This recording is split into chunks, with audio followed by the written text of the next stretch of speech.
చంద్రబాబు నాయుడు ఇద్దరు కూడా అదృష్టవంతులని చెప్పుకోవాలి. నిజానికి ఇక్కడ రేవంత్ రెడ్డి సర్కారు ఉండి ఆంధ్రాలో జగన్ సర్కారు ఉండుంటే చంద్రబాబు నాయుడు ఎన్డీఏలో లేకపోయి ఉంటే కనుక ఓటుకు నోటు కేసు ముందుకు బయటికి వచ్చేది. సరే, ఇప్పుడు అది కేసు కోర్టులో ఉంది కాబట్టి కోర్టు చెబితే చేసేది ఏముంటుంది. రేపు పొద్దుగాల ఎన్డీఏ సర్కారులో ఉన్నా కూడా అది విచారణ ఆపలేనటువంటి పరిస్థితి వస్తే సుప్రీంకోర్టు దానిపైన ఖచ్చితంగా ఒక టైం బౌండ్ పెట్టి ఓటుకు నోటు కేసును వెంటనే విచారణ చేయాలని చెబితే కనుక కోర్టు కేసుకు ఆల్రెడీ కేసు ఉంది కాబట్టి అది ప్రభుత్వం ఏం చేయలేదని ముందుకు వెళితే అది రేవంత్ రెడ్డికి అటు చంద్రబాబు నాయుడుకు ఇద్దరికి మెడకు కూడా చుట్టుకుంటుంది. గతంలో చంద్రబాబు నాయుడు ఆంధ్ర ముఖ్యమంత్రిగా ఉన్నప్పుడు ఇక్కడ ఉన్నటువంటి టీడీపీ నాయకుడిగా రేవంత్ రెడ్డి ఆ ఓటుకు నోటు కేసులో దొరికారు. అందులో డబ్బులతో సహా దొరికిపోయారు. అయితే ఆ ఫోన్ ట్యాపింగ్ కేసు కూడా దానికి ముడిపడి ఉంది. ఫోన్ ట్యాపింగ్ కేసు కేసీఆర్ ఓటుకు నోటు నుంచి మొదలు పెట్టాల్సి వస్తుంది. సో అప్పుడు కేసీఆర్ ఫోన్ ట్యాపింగ్లో ఇరుక్కుపోతాడు. రేవంత్ రెడ్డికి సంబంధించినటువంటి ఓటుకు నోటు కేసులో కోర్టు కనుక రూలింగ్ ఇచ్చి ఖచ్చితంగా ఇది 4 నెలల్లో 5 నెలల్లో చేయాల్సి వస్తే ముందుకు పోతుందా లేదా, అక్కడ ఎన్డీఏ ముఖ్యమంత్రిగా ఉన్నటువంటి చంద్రబాబు నాయుడు మెడకు కూడా ఓటుకు నోటు కేసు ఇరుక్కుంటుంది. కాబట్టి ఆయనను తప్పించడానికి ఈ కేసును డిలే చేసేటువంటి అంటే అధికారులు విచారణ చేసేటువంటి అధికారులు డిలే చేసేటువంటి అవకాశం ఉన్నదా? అలా చేస్తే అప్పుడు మళ్ళా ప్రధాని నరేంద్ర మోడీ చూసిరా కావాలని ప్రతిపక్షంలో ఉన్నటువంటి వాళ్ళపైనేమో మీరు దాడులు చేస్తారు, కానీ మీ ఎన్డీఏ ముఖ్యమంత్రి పైన ఓటుకు నోటు కేసుకు సంబంధించినటువంటి దాంట్లో ఇవాళ కాంగ్రెస్ పార్టీ ఆంధ్రాలో ఉన్నటువంటి వైఎస్ఆర్సీపీ ఓటుకు నోటు కేసు పైన కోర్టుకు వెళ్తుందా? వెళ్ళి చంద్రబాబు నాయుడు ఇటు రేవంత్ రెడ్డిని ఇద్దరిని కారణం చేయడానికి వైసీపీకి ఉన్నటువంటి పెద్ద అస్త్రం అది. ఎందుకంటే రేపు జగన్ కేసులకు సంబంధించినటువంటి తిరగదోడాలనేటువంటి దాంట్లో చంద్రబాబు నాయుడు ఒత్తిడి చేస్తాడు కాబట్టి దాన్ని వేగవంతం చేసేటువంటి ప్రయత్నము అటు చంద్రబాబు చేస్తాడు కాబట్టి వైఎస్ఆర్సీపీకి ఉన్నటువంటి అస్త్రం ఏమిటి? ఓటుకు నోటు కేసు కూడా టైం బౌండ్ పెట్టేసి అటు రేవంత్ రెడ్డిని చంద్రబాబు నాయుడు పైన విచారణ చేయాలి, అటు పక్కన కేసీఆర్ మేరకు కూడా చుట్టుకుంటుంది. ఇది ఓటుకు నోటు కేసు ఎందుకు బయటికి వస్తలేదు?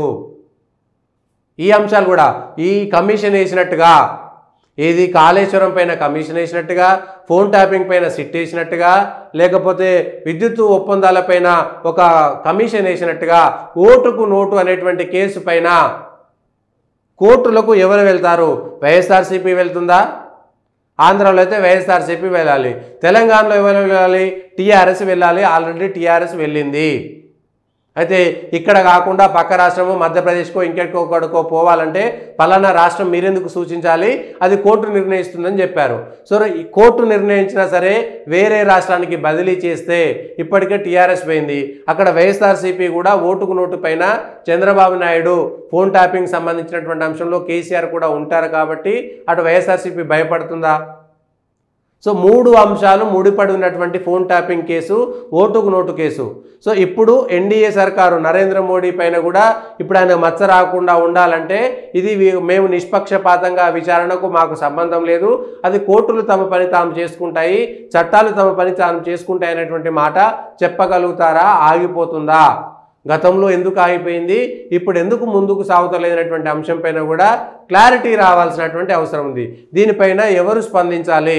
పౌర సమాజం స్పందిస్తుందా, లేదంటే తెలంగాణలో టీఆర్ఎస్ ముందుకు పోతుందా, లేదంటే ఆంధ్రాలో వైఎస్ఆర్సీపీ ముందుకు పోతుందా? ఎవరు పోతారు? అయితే 3 పార్టీలకు ఇక్కడ ముడిపడి ఉన్నటువంటి అంశం అది. 3 పార్టీలకు ముడిపడి ఉన్నటువంటి అంశము అటు చంద్రబాబు నాయుడుకు ఎన్డీఏకి మధ్య ఉన్నటువంటి ఒప్పందంలో ఒక ఇబ్బంది వస్తుంది. కానీ ఫోన్ ట్యాపింగ్ జరిగింది ఓటుకు నోటు కేసులు అంటే కేసీఆర్ మేడకు కూడా చుట్టుకుంటుంది. వైఎస్ఆర్సీపీకి ఇబ్బంది రాకపోవచ్చు, కానీ అటు రేవంత్ రెడ్డికి కాంగ్రెస్ సర్కారుకి ఇబ్బందే, ఆంధ్రాలో చంద్రబాబు నాయుడుకు టీడీపీకి ఇబ్బందే, ఇక్కడ కూడా ఇబ్బంది వస్తుంది టీఆర్ఎస్ సర్కారుకు. అప్పుడు ఫోన్ ట్యాపింగ్ ఎందుకు చేశారనేటువంటిది వస్తుంది. ఎందుకంటే చంద్రబాబు నాయుడు మాట్లాడినటువంటి మాటలను ట్యాప్ చేసి బయటకు వదిలారు కాబట్టి ఆ అంశాలపైన కూడా విచారణ చేయాల్సి వస్తుంది. ఇప్పుడు ఆ ఫోన్ ట్యాపింగ్ కనుక ముందుకు పోకపోతే ఆ రోజు 2016లో జరిగినటువంటి ఫోన్ ట్యాపింగ్ కూడా ఇప్పుడు బయటికి వస్తుంది. అప్పుడు ఉన్నటువంటి అధికారులు ఎవరు, ఇప్పుడు ఉన్నటువంటి అధికారులు ఎవరు? సో ఫోన్ ట్యాపింగ్ అంశాన్ని కూడా మెల్లగా మరుగున పరిచేటువంటి అవకాశం ఉందా? ఫోన్ ట్యాపింగ్ ముందుకు పోతుందా పోదా? కేవలం సెలెక్టెడ్గా కొన్ని లీక్స్ ఇచ్చేసి కేసీఆర్ పైన రాజకీయంగా బురద జల్లి, వాళ్ళ కుటుంబం పైన లేకపోతే వాళ్ళు ఉన్నటువంటి వాళ్ళపైన బురద జల్లి అదొక లాజికల్ కన్క్లూజన్ రాకుండా ఆపేటువంటి ప్రయత్నం జరుగుతుందా? ఇన్ని అనుమానాలు తలెత్తేటువంటిది ఫోన్ ట్యాపింగ్ సంబంధించినటువంటి అంశం.